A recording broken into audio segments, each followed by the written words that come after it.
So you ready to give OMAD a try? Well, I have 10 tips that helped me along my journey, so let's get into it.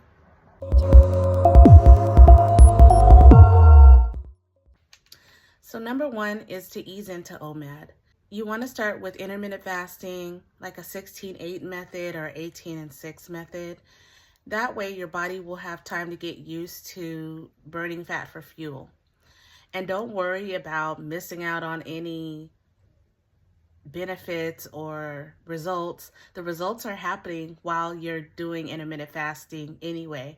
Your body is going to be healing from the inside out. So you're not going to be missing out on anything. The best way to start having a smooth transition into OMAD is to ease into it if you're not used to doing any type of fasting. Trust me, you will start feeling the changes first, and then it'll start showing on the outside. So number two is to stay hydrated. You want to make sure that you're drinking water, electrolyte water, throughout your day, especially when you are fasting. I usually have my Stanley cup. It's 40 ounces and I fill it up twice a day and I drink that. And you want to make sure that you have your electrolytes, and electrolytes are vital minerals that our body needs to function, our heart, our muscles, and just our overall health. So I will link in the comments a recipe that I used when I first started out, and I actually am using it now too. And it's just simple ingredients that you have pretty much in your pantry or at home, and you can use that as your electrolytes, and it'll help keep you feeling good during your fasting window. My third tip is to use a fasting app. Now, I recommend this for two reasons. The first reason being, when you use a fasting app and you are not sure where you are in your fast, you get busy and you're not sure how many hours you have left, it's always cool to be able to go into your fasting app and kind of see where you're at and how long you have until your fast is up, or if you want to extend your fast, and it just kind of helps you keep track of where you are. Also, little side note is you could always go back and look at previous days and kind of see how you've progressed during the fast up to that point. The second one is a fasting app. Most fasting apps give you a glimpse of what's happening with your body as you're in the fasting period. And it's quite inspirational, actually. It makes you feel like kind of a badass to know that, wow, my body's going through the anabolic stage and now it's in the fat burning stage, and my body is producing ketones, and it just really helps you stay on task also to kind of know that all the good that you're doing for your body, and that knowing that your body is breaking down old cells and repairing it with new cells is pretty cool. So I recommend, this isn't sponsored or anything, but I use an app right now called Fasty, and it's fast and then a Y on the end, and it's free, and you can use that one. And if you don't want to use that one, there's multiple ones you can use if you just look in your app store. Number four. You guys, as a new YouTuber, I'm telling you, when I get to like number 3 or number 4, when I'm doing lists like this, it makes me feel like, okay, I'm in my groove. I'm not deleting every 5 seconds, and I'm just kind of letting go, and it feels good. Anyway, so number 4 is cooking your meals at home 90% of the time.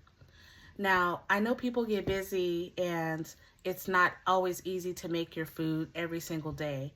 But there's ways around that by meal prepping and just being prepared for when you are ready to cook, condensing that time down, so prep time down, so you'll have time to just make your food, eat, and go on and do what you got to do. And I think I could actually make a video about that too. But for now, I want to stress cooking at home. We have a huge problem when it comes to additives and chemicals in our food. Addictive things that are in our food that make it hard for us to sustain a healthy eating pattern. And it also not only makes us fat, keeps us unhealthy, but it also does damage to our organs that we need, causing chronic illnesses and metabolic disease, such as, high blood pressure, out of control cholesterol, weight gain. And that's just to begin with. It moves on to cancer, type 2 diabetes, Alzheimer's. Foods have a direct effect on how we function and how we live as adults. And I think we all can agree that beyond even the fat loss aspect, we want to be healthy. We want to be here for our families. We want to see our children grow up. And we want to be here because we want to be here. We want to be happy and healthy and not giving every penny we have to, the pharmaceutical companies to give us pills for something that we could do on our own. And that is controlling what we put in our mouth. The more that you can stick to single ingredient foods, the more you can focus on protein, fiber, and healthy fats, the better off you will be. So I highly encourage you to cook your food at home. You will be happier for it. You'll feel better about it. You'll feel better for it. And, it's just better. You'll feel it. And I'm not saying that you won't ever get to go out or go grab a burger or, but you do. I do. But it's not all the time. It's very far in between. It is maybe on a weekend when I've done great all week, just doing my normal thing and eating my normal foods. It doesn't hurt me as much to have something outside of my box. So that's very important to know. You want to, and now this is for anyone, depending on whatever you're eating. I choose to eat low carb, and I'm going to talk about that in my next video, so make sure you check that out. But even if you're just eating a Mediterranean diet, or you're just still eating whatever you want, which I don't recommend, but do what you do, it's very good to eat your foods that you make majority of the time for your health. Number 5 is to use MyFitnessPal.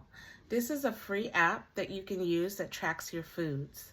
I recommend it for people that are beginners who are starting to do the OMAD diet or intermittent fasting in general, just to give you an idea of the macronutrients of what your foods that you're eating and to give you an idea of calories. Now, I don't focus on this so hard that, I let it control my day, but in the beginning, it's kind of nice to know kind of where you stand as far as what foods you're putting in and what the stats are on them. When I'm talking of stats, I mean the macronutrients and the calories. A lot of times when I was having high blood pressure issues, I would use the app to see how much sodium was in the foods I was eating compared to what I was allowing myself to have every day. And that was one of the things I think contributed to me not being on blood pressure medications anymore. So it just really depends on what your goals are. But I think in general for everyone, try MyFitnessPal just so you can get familiar with how that app works and how it kind of influences you to eat. It kind of gives you helpful hints to see, hey, you wanted to stay under this amount of, carbohydrates, or you wanted to have more protein. And it also gives you a few food ideas or meal ideas on the app as well. So it's, like I said, not something that you really want to hyper focus on, but it is good to be familiar with those types of apps so you could just be all the more knowledgeable of the foods that you're consuming. And, the whole calorie deficit thing is, not a huge part of doing OMAD as much. I mean, I won't say it's not a huge part. It is definitely a part of doing any type of eating regimen where you're trying to lose weight, but it's not the main thing. But it's something that you need to be aware of. So, like I said, download the app, check it out, and kind of start punching in your foods and then just kind of get an idea. Oh, okay, I'm eating about, this many calories today and pretty cool. Or this food has this in it, or, just kind of having an awareness, basically. Okay, now for number 6, use a digital scale. I weigh myself every morning except for on the weekends. Now, this isn't so much an OMAD thing or an intermittent fasting thing. It's just something that I've always done. and I just continue to do it. For some reason, it does help me feel like I'm staying on track and I'm aware of what my body weight is. I really don't pay too much attention to the overall body weight number as much as I do skeletal muscle and body fat percentage. Those tell more about what's going on with my body as opposed to just overall what my whole body weighs. Our bodies fluctuate in weight every single day. So, like I said, it's not something where it is totally necessary or it's telling too much what that total number is. But there are other measures of what's going on in your body on a digital scale that a regular old school scale will never tell you. And those things are more important. So, like I said, a digital scale, I didn't say, but a digital scale is pretty inexpensive. I got mine off of Amazon, and I will link it in the comments down below. So you can pick one up for yourself if you like. And just full disclaimer, I am a part of an affiliate program with Amazon, so they'll throw me a few coins so that I can continue to make videos like this for you. So if you do decide to go with that scale, I do appreciate it. And yeah, let's go ahead and move on. Okay, number 7 is get enough sleep. When you don't get enough sleep, your body makes the hunger hormone, which is called ghrelin. And I don't really got to say much to explain what that is. If you're hungry, let's say while you're fasting, that's not going to help you when you're doing OMAD. So you want to make sure you're getting enough sleep for a number of reasons. And that is a real obvious one right there. If your hunger hormone is up, then that's going to affect you in your fast, and you're not going to be very happy. You're probably going to be very grumpy, and you're probably not going to make it into your eating window. So not only that, you just want to make sure that you are getting enough sleep because it's good for your health. All of these things work together for your good. The eating right, the time restricted eating, getting enough sleep, managing stress, all of these things work together to make your goals happen for you. So, make sure that you're getting enough sleep. And it really depends on each person. But I think overall in general, if somebody's getting between 6 to 8 hours of sleep, that is a good number where, you're getting adequate enough rest to function properly the next day. Number 8 is take progress pictures. When you begin doing intermittent fasting, your body will be changing from the inside out. And a lot of times we don't feel like we're making any changes or something isn't working because we're not taking progress pictures to see how we are changing throughout the time. I like to take my progress pictures in the beginning, and I use the same tank top and shorts, and the following 2 weeks I'll do it again and then again, or you could do it every month.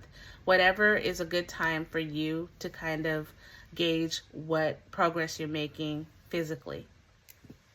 Another thing that you can do also is keep a tape measurement, and that way you can measure your body also to see when you're losing inches. Inches is just as significant and as important as pounds.